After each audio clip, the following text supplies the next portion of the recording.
Shout out to BWB, man. BWB, Shout out to BWB, man. You know what I'm saying? Bandwagon Buffs, right? Shout out to Bandwagon Buffs. Thank y'all for coming. BWB, baby.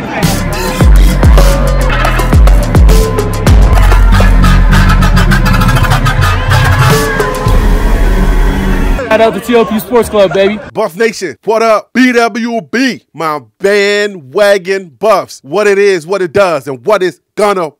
It's your man's Harry Billion. Family, welcome to the Liberian Perspective. Please do me a favor and smash that subscribe button. Make sure to give me the thumbs up. And don't forget to hit that bell notification so that you can get the videos first when I upload them to YouTube. Look right here in this corner. You'll see the BWB merch link where you can get your BWB gear and rep the most educated, well-informed, least delusional fan base there is in all, and I mean all of college football. Don't buy the hype, buy BWB. Bandwagon Buffs. All right, family, so I gotta go ahead and get into this video right now. So that's all the business I got. You know what time it is. Let's work. All right, guys, so today's video is chunk-packed full of information. This one you might have to watch on and off, okay? Because I brought a boatload of information. This one is exciting. So this is the second video in my new format, my new podcast-ish type of format. It's not necessarily a podcast, but it's a podcast-ish format. So if you look right there on your screen and you see that little arrow going down on that topic, that means that is the current topic that I'm discussing. So while I'm talking, just look down and see the little arrows. You will know which topic I am currently discussing. Okay, guys? So first topic I'm going to throw up to you on the screen is whoosh, the proof is in the pudding. Coach Prime says he wants to win and win right now. All of the prognosticators, the talking heads, the Dan Patricks, name anybody, they're saying that's not going to happen. He needs some time for that to happen. Most programs and coaches take 3 to 5 years to make that happen. But guess what? I got two, and I mean two sources that says, nah. Hold your horses, homie. Hold your buffaloes. Pretty credible sources that says it is possible. It has happened before. You want to stay tuned for this, okay? So the proof is in the pudding. I'm bringing some proof. We can pretty much call this whole show the data show because I got some data for you today. I'm just going to unload some data today that's going to have you running for the hills of the College Football Hall of Fame so you can be like, yo, I got everything I need to know. I can sit back, relax, and enjoy the games on Saturdays, okay? You know this channel right here. We are all about data here. The number 2 thing that we're talking about today is going to be whoosh, Deion Sanders only cares about himself. He doesn't care about those kids.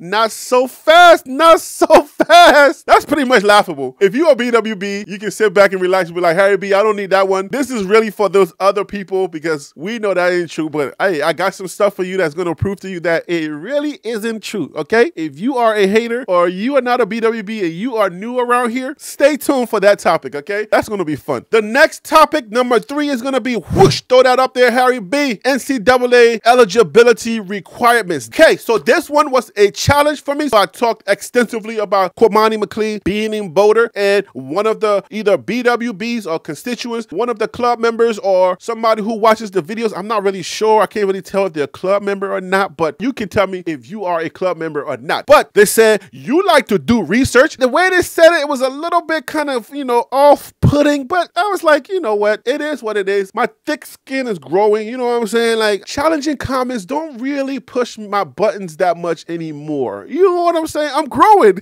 What do you know? It's growth. Anyway, so they challenged me to go ahead and do some research on the eligibilities of the NCAAs. When can you play? When can you not? So we got to talk about it. And then finally, number 4, shoot, we're going to be talking about the parents. How do the parents feel? I just read a comment that says Kwamani McLean's mother actually moved to Boulder. If she did move to Boulder, then you guys should understand that that was part of the reason why some things had to be held up. To move to a whole nother state, it's not an easy feat. okay? She got to look for a job. She got to do a lot of things, okay? I'm not sure if the NIL check started to come yet or the NIL deals are lining up yet. I don't know that information, but I can tell you one thing. As a parent and somebody who travels, especially I'm going to be traveling to Boulder, traveling is not easy, okay? And then to pack everything that you've been used to, I don't know what their situation is, but I can guarantee you that it's not an easy feat. You can't just jump up and be like, oh yeah, I'm gone, mama. Anyway, we're going to talk about the parents and how parents feel. Let's go ahead and jump into this right now because this is a lot of data and we got to get started. So let's go. So number one, the proof is in the pudding. Where does the proof is in the pudding come from? Let's find out real quick. The proof is in the pudding is an alteration of the older expression. The proof of the pudding is in the eating. The earliest records of the original expression come from the beginning of the 1600s. The shortened version has been in common use since at least the beginning of the 1900s. All right, and what is the expression? What does the proof is in the pudding mean? The proof is in the pudding is an expression that means the value, quality, or truth of something must be judged based on direct experience with it or on its results. In other words, things must be judged by trying them yourself or seeing them in action rather than on other factors such as hearsay. We about to eat because I'm about to cook, baby. I brought some heavyweights with me to prove this because we need some heavyweights. We need people with credentials. We need people with credibility. So I'm going to RJ Young. We're going to Fox Sports. If it's not Fox Sports and RJ Young, anything about Fox, I'm not really down for, but we'll keep politics out of this today. But I don't know Coach Prime's relationship with RJ Young or RJ Young just trying to outdo me because you know I rep Coach Prime hard body over here, okay? Now, RJ Young, when I read his stuff, I'm like, well, what you trying to do, RJ Young? You trying to put me out of business? You trying to be number one? You trying to take my spot, RJ Young? I like RJ Young over there at Fox Sports. So RJ Young had a write-up. Let's go to the write-up and then we'll come back and talk about it. Let's go, Harry B. RJ Young starts off with his cover. He says, Deion Sanders is ahead of the game, his health issues and all. So we're going to get a lot of information in this article. This is RJ Young, Fox Sports National College Football Analyst. He should be credible. Colorado coach Deion Sanders, aka Coach Prime, is sitting in rarefied air, even from a hospital bed and without overseeing a single snap at Colorado. Peep game. Prime has struggled with left foot pain since having 2 toes amputated in 2021 because of blood clot issues while coaching at Jackson State. He has needed daily foot massages to stimulate blood flow, and he uses a Segway scooter and cart to get around. He has basically given up running ever again. 2 of his 3 remaining toes on his left foot are what Prime calls hammer toes, an injury where there's an atypical bend in the middle joint of his toes. The surgery he endured last Friday was to cut a blood clot from each of his legs. He still needs to have 1 more surgery to correct the hammer toe on his left foot. Like most former pro football players, Prime is no stranger to major surgery. Prime, who turns 56 in August, is expected to recover fully and be back on his team well before preseason camp. That's how the greats do it. Nick Saban had hip replacement surgery in April 2019 at age 67. By the next day, he was back at the office grinding. Since we're here, Prime went 27-6 in his first 3 seasons as a head coach, the first of which was played in the spring amid a plague. That would be the coronavirus plague. Yet he still won 2 conference titles in each of the last 2 years, as well as Eddie Robinson Coach of the Year in year 2. That's the shot. He's the chaser. Lincoln Riley went 36-6 in his first 3 with 3 conference titles and 3 double-digit win seasons, but not a single national title game appearance. Dabo Swinney went 20-15 in his first 2.5 years without a conference title, without a double-digit win season, and without a national coach of the year honor. RJ Young had this tweet. Coach Prime went 27-6 in his first 2.5 years as a head coach with 2 double-digit win seasons, 2 conference titles, 2 national title game appearances. Dabo Swinney went 20-15 in his first 2.5 years. 0 ACC titles, no double-digit win season, no national appearances. Kirby Smart went 32-10 in his first 3 years with 2 double-digit win seasons and 1 conference title title, but without a National Coach of the Year honor. Saban went 21-13-1 in his first 3 years without a conference title and 2 double-digit win seasons. Saban never won a Big Ten conference title at Michigan State. Didn't win his first conference title until his 8th year. That was LSU 2001, and didn't earn his first National Coach of the Year award, Paul Bear Bryant, until 2003. That was year number 10, when he also won his first national title. In that same stretch of time, from 1990 to 2003, Prime won 2 Super Bowls, made 8 All-Pro teams, and won NFL Defensive Player of the Year. And if you're asking why I'm comparing the two, I'll point you to the Aflac commercials where they do their cricket and Tubbs act every fall. And Prime is the only coach I listed here who won double-digit games, won a conference title, and appeared in the national title game all in his first 3 years as head a coach. I'm sure he just meant as a head coach. Not Raleigh,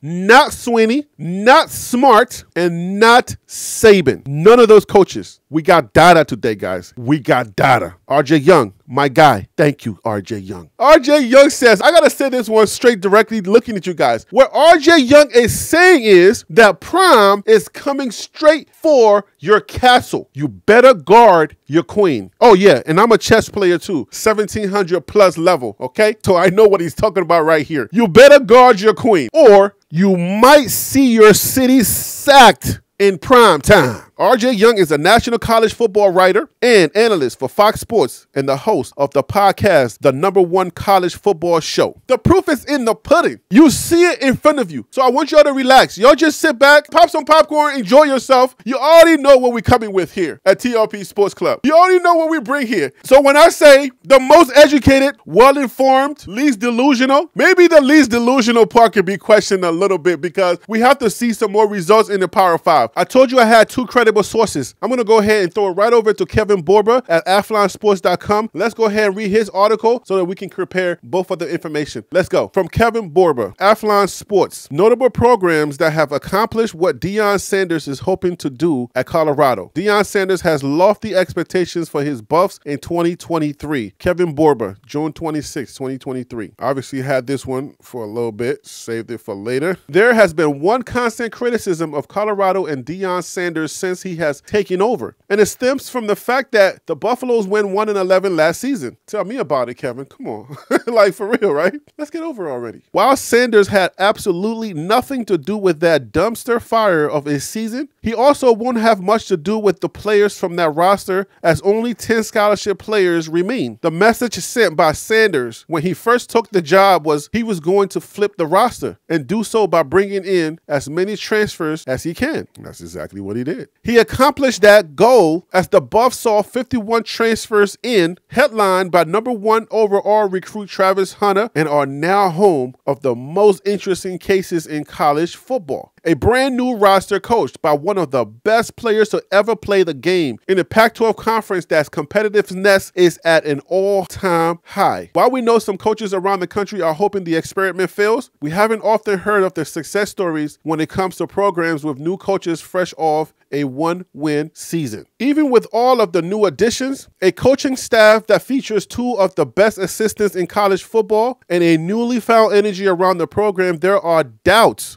We know, Kevin, we know. The college football universe just isn't used to a 1-season turnaround, but it has happened. Deion Sanders has made it known he wants to win it all. But from the outside looking in, a bowl game feels much more manageable, especially when you consider how tough of a schedule they will play. Tough schedules need tough coaches. Like Prime. Coach Prime. Stop having so much fun. The haters don't like that, Harry. Let's take a look at the 3 notable programs that went from having 0 or 1 win and hiring a new coach that led them to a bowl game the following season, the following year since 1999. Obviously, they didn't bring in a roster full of transfers, and college football was different during each of these times, but it still goes to show that anything can happen. I like what you're saying over there, Kevin. After the Fred Vollenpin era that saw Hawaii go 5-31 in his 3 years on the job, the Rainbow Warriors turned to June Jones to lead the program. Jones kicked off the best era of Hawaii football the program had ever seen, winning 9 games 3 times and winning 10 or more games 3 times in 9 years. He even led Hawaii to a Sugar Bowl appearance against Georgia in 2007 after they compiled a 12-0 record in the regular season. UCF, I'm not sure if that's the University of Central Florida, but UCF 2016, again, not too long ago. This stuff is possible. Their previous season record was 0-12. I mean, they didn't even win a game. Not 1-11, but 0-12. The following season, 6-7. I know if we go 6-7, a lot of responsible people are going to say that's a great season, but a lot of detractors are going to say that's a bust, especially the way we talk around here. Before the Knights claimed their national title, the program had a very roller coaster of an era under George O'Leary. While there were seasons when they went 12-1 and won the Fiesta Bowl, there were also seasons that saw them go winless. The 2015 season saw the Knights go 0-12 and saw O'Leary resign despite leading the program to some of the best years they have ever seen. In came Scott Frost, who was able to lead the program to a bowl game in year 1 and helped pave the way for the Knights to string together 3 10-plus win seasons in a row, including a season that saw them finish the year number 6 in the country and claim the title. The next one is Cal, 2002.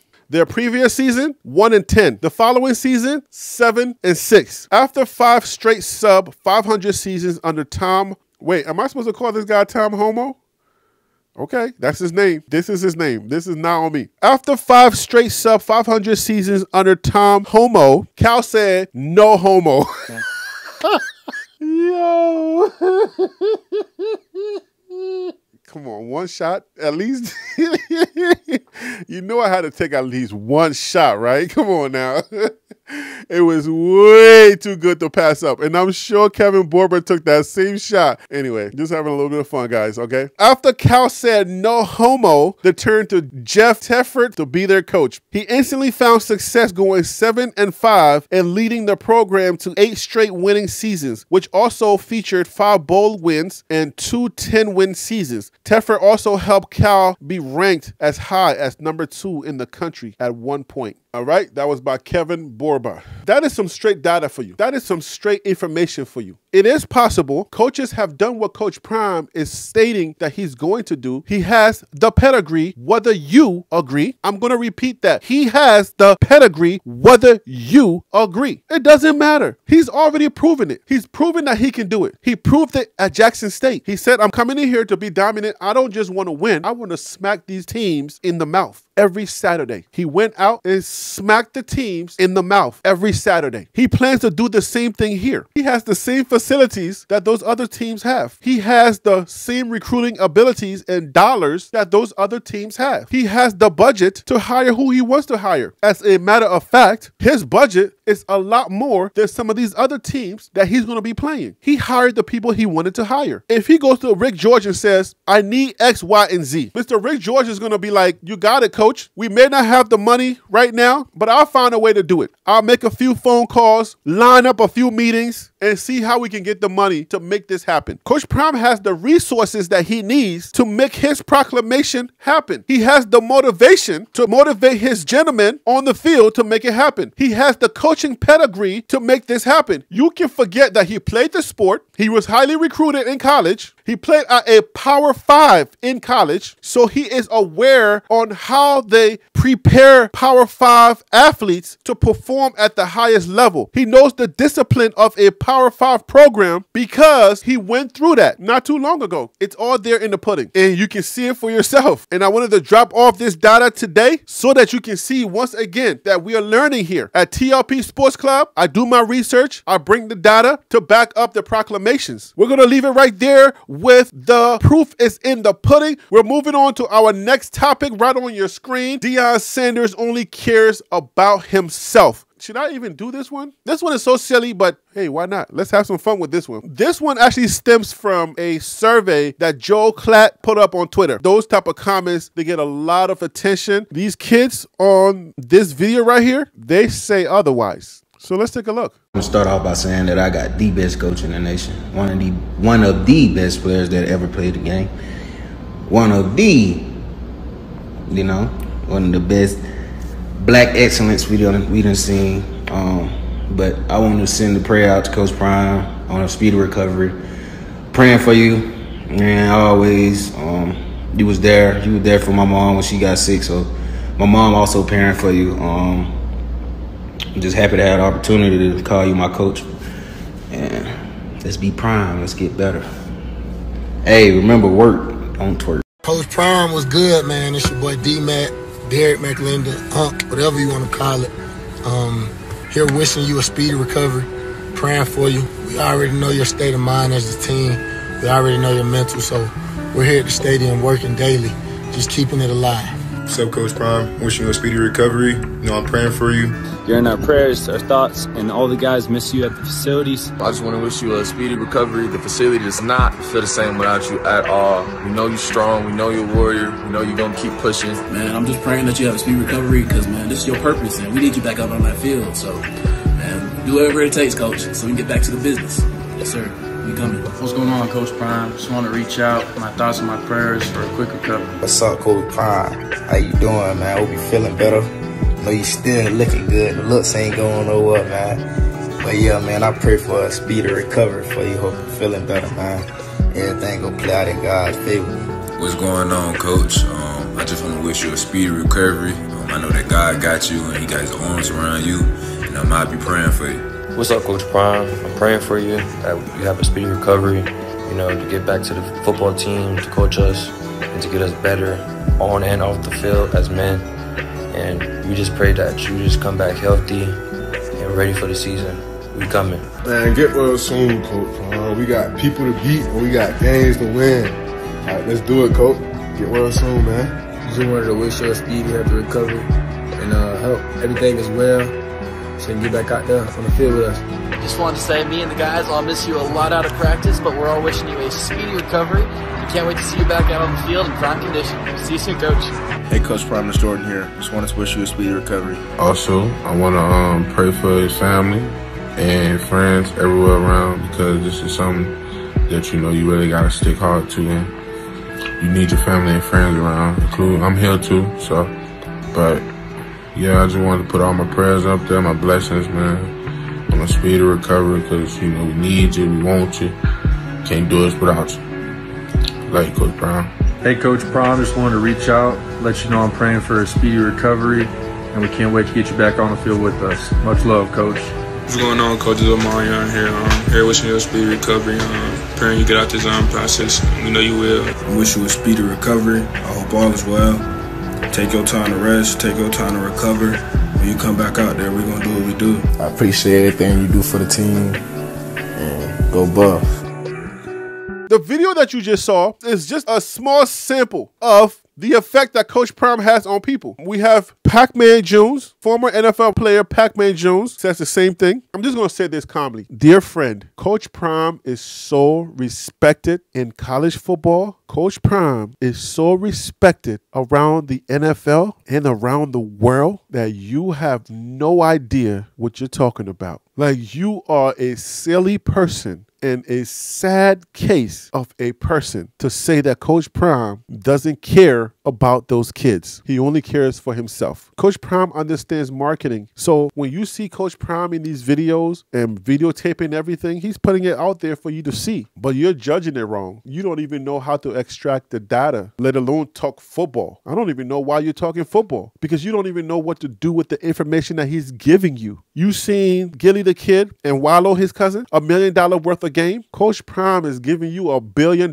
worth of game and you don't even know what to do with it. Coach Prime is giving you so much game, telling you right there in front of you what to do, and you don't even know what to do with it. So many of the lives that he touches, they are forever changed. everything that he does, the stuff that he says, I'm here to help these kids for life after football. BWBs know this. The things that he implements are life lessons that you're going to need to know and use in your life after football if you continue in the pros, or if you just go straight to the cubicle or starting your own business. You need to believe in yourself. Nobody stresses that more than Coach Prime. You need to have discipline. Nobody stresses that more than Coach Prime. You got to have respect, not just for yourself, but for others. He teaches that. You got to be early, not on time. He also teaches that. You got on white socks and I told you black socks, go home. That's called discipline. That's called boundaries. That's called understanding the objective. What you're not going to realize, I'm almost thinking that a lot of the people that say that he doesn't care for those kids, they're probably undisciplined people saying that. They probably don't understand what all of this means, because you can tell them this until you turn blue in the face and they will still say he doesn't care about those kids. To learn all of this and still say he doesn't care about those kids, then we can leave it there, because to you it doesn't matter. If it doesn't matter to you, then why am I wasting my breath? But at least now you know, so that you can stop being silly. If you are one of those people watching this video, then you're silly, and I'm looking in your eyes and I'm telling you you're silly and you don't know anything. It's plain and simple. Your brain is empty. We're leaving it right there with Coach Prime only cares about himself. That's silly. We're going on to the next topic, which is the NCAA eligibility requirements. Every student situation is different, but the NCAA has some rules and regulations on eligibility. Let's go ahead and read about the eligibilities and then we'll talk about it. Let's go to the data. This one is coming from the NCSA College Recruiting, ncsasports.org. The NCAA determines a student athlete's eligibility based on their academic preparedness and their amateurism status. In April 2020, the NCAA loosened initial eligibility restrictions for high school athletes in response to the academic disruptions caused by COVID-19. The changes were extended to the classes of 2021 and 2022, and now students who intended to play D1 or D2 sports for the 2023 to 2024 school year will enjoy the same benefits. NCAA eligibility rules and academic requirements. The NCAA determines an athlete's academic eligibility using a combination of their SAT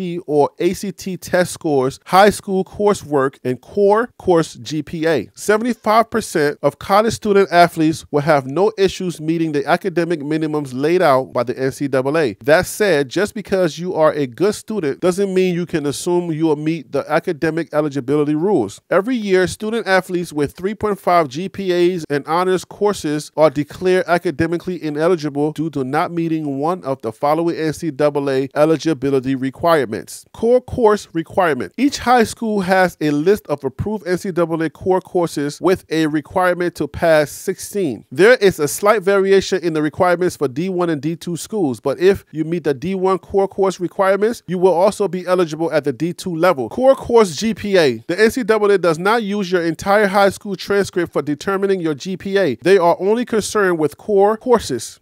This is going to get real exciting. This is real interesting with the words core and then courses. The NCAA provides a core course worksheet, but it also likely requires a meeting with your high school counselor. NCAA sliding scale. A combination of your GPA and SAT or ACT test scores is used to determine your eligibility, but it is impossible to say what GPA or SAT or ACT scores you will need without knowing the other. View the sliding scales to determine what GPA and test scores you'll need. Remember, even though high school student athletes graduating in 2023 are allowed to use pass-fail grades for core courses and are not required to take the ACT or SAT to meet eligibility, this may not apply for future grad years. Be sure to stay up to date with the latest NCAA academic eligibility requirements. NCAA amateurism requirements. The cornerstone of the amateurism rules is that student athletes are not allowed to have received prize money beyond the reimbursements for participation. They can't have signed a contract with or received benefits from an agent. They can't receive money for promotion of products or services, and they are not allowed to make money by use of their athletic ability or fame. Additionally, student athletes are prohibited from delaying delaying their full-time collegiate enrollment to compete in organized sports. NCAA Division I eligibility requirements for high school athletes graduating in 2022 or 2023 and enrolling in college full-time in 2022 to 2023 or 2023 to 2024. Here they are. Graduate high school. That's number one. You got to graduate high school. Not a GED. You can't do it with a GED. You're going to have to take the other path.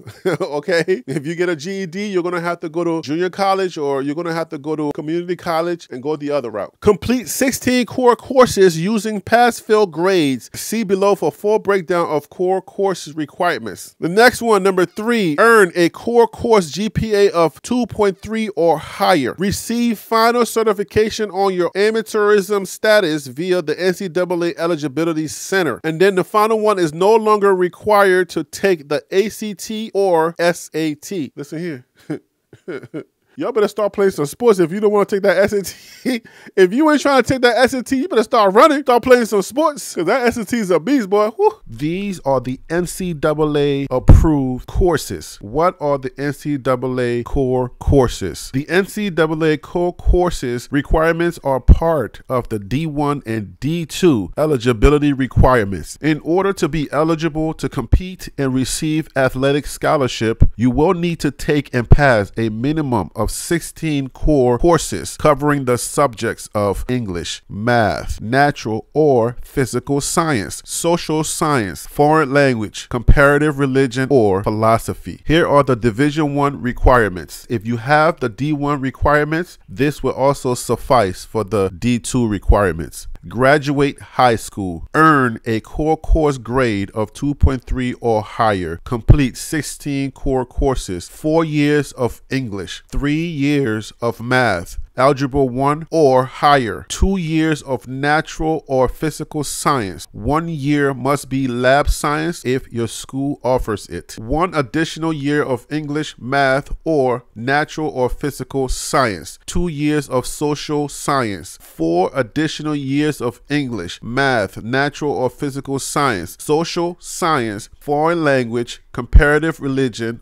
or philosophy. You must complete 10 of the core courses by the end of your junior year before the start of your 7th semester. 7 of the 10 core courses need to be in English, math, or natural or physical science. The grades in these 7 courses will be locked in, meaning you will not be allowed to retake them to improve your grades. Earn an SAT combined score or ACT sub-score matching your core course GPA on the Division I sliding scale. This is a simple high school class schedule for NCAA eligibility. Below is a simple high school course schedule that will ensure a student athlete was on track to meet all of the D1 and D2 core course requirements. These are generic course names, and they may or may not match up with the list of courses for your high school. It is important you sit down with your high school counselor and put together a similar plan with the courses that are approved for your high school. Freshman year, English 1, Algebra 1, Spanish 1, American Government. Sophomore year, English 2, Geometry, Biology, Spanish 2, Social Science. Junior year, English 3, Algebra 2,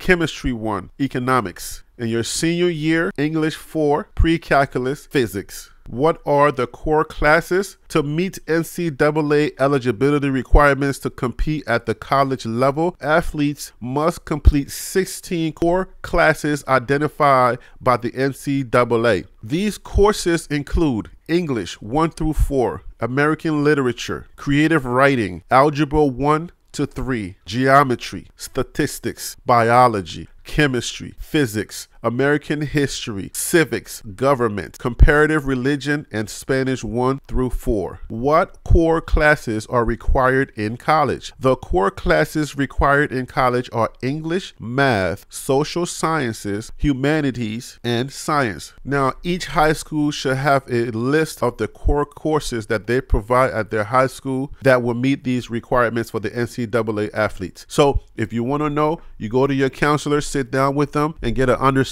of which of these courses fit within the curriculum that they offer at your school. I went over the whole red shirting situation, the color shirts and all of that in another video. Is on the site. You can check that out. So those are the eligibility rules. You must register on the NCAA website to let them know that you are an amateur and that you are not a professional. You have not been paid any money to play your sport, no matter what sport it is, all right? You can't take any kind of payments. We're not talking about NIL or anything like that. If you take any money and you take anybody's money to play a sport, they bet on you or any situation like that, you are ineligible. Stop playing with me. Don't pass go. Do not collect 200. You're going to be thinking like, oh no, this is an NIL situation and all of that stuff. NIL deals are way different from somebody paying you money for you to play. So before you take Jerome's money to play in that weekend competition, do not get in that car. Do not get in that car and ride with Jerome down the road. Do not let Jerome pay you any amount of money to play in that weekend tournament, because you could be in jeopardy of not being a student athlete any longer, because now you are a professional. If somebody pays you money to play, you've become a professional. Basically, just the simplest way to put a pro versus an amateur is getting paid. I don't care if it's $1, $3. There is no amount that is stated that you can get paid. If you get paid to play a sport, you are a professional. That's the definition of a professional. We're not talking about the street definition. We're talking about the legal definition of what a professional is. If you're getting paid to do something, whether you're good or not, it doesn't matter. You are a pro. People try to intertwine the definition of pro with how good you are. You're a professional basketball player. Yeah, I'm a professional. All right. Where you play at? I play in China. You ain't no professional basketball player.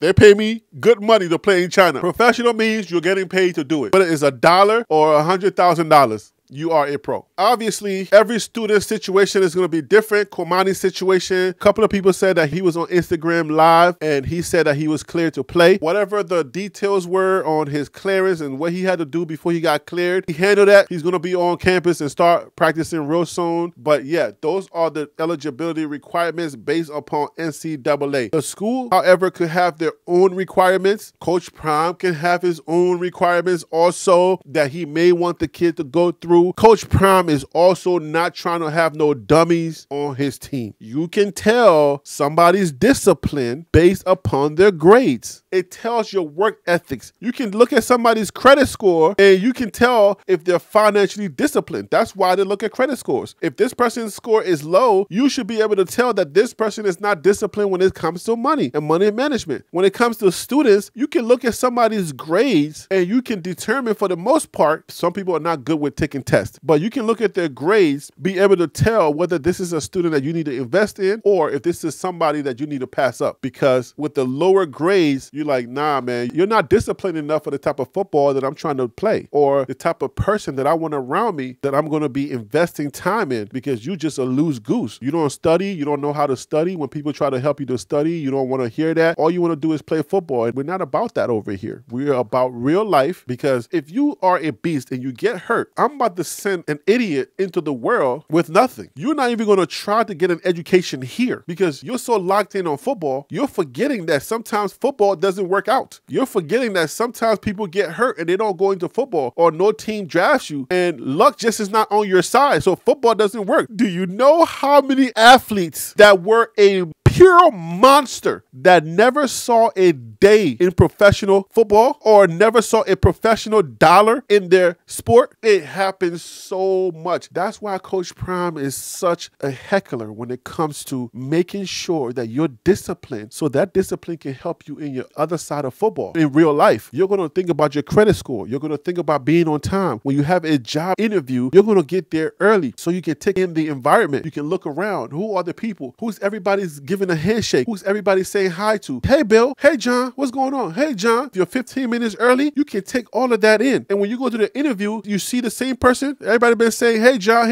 all day. You go to John, you shake his hand. That's an impression. Those are the disciplines that come with life that can help you with your own personal life. And that's what Coach Prime teaches. It impresses people. So football is not the only thing. All right. So we are going to leave it right there with the NCAA eligibility requirements. Hopefully I've given you some information that can help help you a little bit further with understanding the eligibility requirements for student athletes. All right, now we're going to move on to our last topic. We're going to wrap up this video. Let's talk about what parents are going through. I'm a parent who has 2 kids that play sports. I want to put us in the mind frame of a parent. I went to an awards dinner recently for the end of the year awards dinner for my son. Wrestled and he played golf. He tried out for basketball, hasn't made it yet. We're going to try again. At the awards dinner, they say, we want to thank all of the parents that made this possible. A sports schedule is a very rigorous schedule. Parents have to take their kids to practices. If they're too young to drive to school, parents have to do that. If you are a parent with an elite athlete in your home, you are still a parent that has a child that has to do a chore. While everyone is praising your child, you're still dealing with the knucklehead that still has to do their chores. After they win their races, after they win their national title game, after they do all of these great things that everybody's going to heap praises on them, they're coming home to you, and you as a parent, you still have to deal with them not cleaning the room. You still have to deal with them not taking out the trash on time, or if you live in a place where I live, where recycling is something that you have to consider, which recycling on which day. Is it cardboard boxes? Is it for the cans and the bottles? These are kids. Now, of course, they're young men going to college, but yeah, they're not professionals yet. Your pocketbook is going to be drained. Something also to consider. If they play golf, golf is expensive. I told my wife, when my son wanted to play golf, I told her, I was like, babe, I never played golf in high school, but I knew how expensive golf was because I watched a Tiger Woods documentary. And I told her, I was like, babe, golf is expensive. She thought I was joking until my son came home and was like, yeah, we got to get clubs and it's like $1,500. What? Oh, we got to go to this place and it's like $500. Like, what? The gloves are like, what? We got to do this simulation and it's like, what? It was like, what? So yeah, parents are going through a lot. When you are a parent of an athlete that is being highly praised, now that we got NIL deals, if you are a parent, this message is for you guys. Start treating your child and your last name as a brand, because that's where they are now. They're becoming a brand. Let them take some online business courses. You cannot be naive in today's day. Your child is running around and your child is fast and everybody starts to call their name. You as a parent should also start to listen, take some business classes, take some courses online, start understanding marketing, understand how promotion works, understand how sports advertising works, how sports contracts works. Start educating yourself on all of these things. Learn what a sports agency is. If you have a child athlete that is elite, you're still going to go through a lot of stresses. You're still going to be going through a lot of attitude. You're still going to be dealing with the everyday thing that kids do. You got to start talking about the other thing, getting trapped, because the vultures are going to be out there. Boys get girls pregnant. You got to start thinking about that. And these young girls, they out there. They're going to be thinking about, oh, he's a star. So they're going to know that. You got to start thinking about that too and preparing for those type of things. And keep in mind, if a child comes into the picture, somebody's got to take care of that child. And you as a grandmother or a grandfather, you're going to be busy. Because if you want them to continue to be that elite athlete and go to the pros, they cannot stay at home and take care of that child. They got to go to school and they got to go to practice. And that's a full-time job. It is not no 8-hour job. That's usually a lot longer than normal. They got to go to study hall. They got to go to practice, several practices. That child is still needing their dad or their mom. Who's going to do it? Parents, you got to be ready for that. Start learning about sports contracts. What you don't want to do is not be educated and then everything comes at you fast and you start making some really bad decisions for your child. That's why you as a parent, you got to be present. Where your 2 feet at, where that child is at, you got to be present in their lives. Who they're talking to, which interviews they're taking. You got to be their first manager. So learn what athlete management is. Educate yourself so that you can know how everything is going to go around your elite child. Because you as a student athlete's parent, you're going to have to sign a lot of paperwork in the beginning because they're minors. Until they become an adult and their signature will suffice for certain documents, you're going to have to do all of that. That's what the parents are going through. A lot of the things that the kids are doing, the parents are right there doing it. Either going to be a parent or guardian. I don't want to leave out the guardian because not every student athlete has mom and dad. I think it's Jimmy Butler. He was adopted or something like that. I don't know the full story, but I think it was Jimmy Butler that had adopted parents. So if you are a guardian, if you are somebody that's stepping into the child's life, they need jerseys. If they're going out of town to an out-of-town game, they need money. Whenever they step outside to go, let's just say they made the championship, the national championship game, you got to give them a couple of $100. When they go out, their friends are going to want to go out and go buy things. You got to give them money. It takes a lot of financial sacrifices to make this kid's athletic life happen, and everything comes fast. The longer they play, the more money you're going to need. Not just money, you got to help them emotionally. You got to be there. Sometimes the kids don't even care about the daggone money. They just want you to be there and be happy for them. My 7-year-old right now, he's a beast of an athlete. He's like, look at me, Daddy, how did I do? Daddy, you see how I did? Daddy, you see? Daddy, how did I do? If I start talking about his brother for 1 second, he's going to be like, Daddy, but Daddy, what about me? Kids just want to know that you are present. They want to know that you're interested in what they're doing. So the more you educate yourself as a parent of a child athlete, the more you're going to know and be able to have those conversations and be able to guide their career. And they will really appreciate the fact that you know so much and you took the time to learn so much to help them out, so that they're not lost out there in the sauce, or so that they don't get bad advice. They will come to you and say, hey, Mom, what do you think about this? Hey, Dad, what you think about that? This person said this person said that. What do you're building relationships while you're doing it too. If you know nothing about sports, first of all, you need to watch this channel, all right? You need to subscribe. Like, go ahead, hit the subscribe button. But if you don't know nothing about sports, your child is out there playing the sport and people are heaping praise on them and your relationship is a little bit exchanged, learn about sports. Learn about the business of sports and just start dropping gems on them. It can bring y'all together. If you drive them and there's no conversation, they're on their phone, start asking questions. Start saying some stuff. Did you know that if you start your own YouTube channel, you can make a lot of money off of just YouTube? Did you know that you can make actually, like, if you get 1,000 subscribers, you can start getting paid from YouTube? Do a little bit of research and start helping them. They'll be like, oh, wow. As a parent, parents are going to go through a lot. Remember, these are children that you're raising. So you're going to take them through the whole process. I would urge you as a parent to not think so much about the money and think more about the child. Think more about your kid. Don't let it be so much about the money. Let it be so much about your relationship that you're building with your child. Let them have fun. Don't push them too much. The money thing is going to handle itself. These kids know what they're doing. They're going to handle the playing part of it. If they're disciplined and they really like what they're doing and they like the praises that people are heaping on them, they'll handle that part. Make sure to handle your relationship and don't allow the money to make your relationship exchanged. Do not pressure your child to give you NIL money. Let it happen naturally. Be more about building your relationship with your child than you are building the business. Let the business be secondary. Let the relationship be primary. When you are needed, they'll ask you questions. You educate yourself so you can be ready to answer some questions. So I know we just dumped a whole lot of information on you guys, but I hope that this was valuable information. If you enjoyed the video, if you got anything from this video, you learned something. So make sure you hit that subscribe button and help the channel grow. That's all I do here. I just work hard for you. You can reward me by hitting that subscribe button, hitting likes, and sharing this video with somebody who may need this information. I thank you for watching and listening. I'm going to leave it right there. You know who I am. I'm Harry B. And that information came from the Liberian perspective. That's TLP Sports Club. Brah.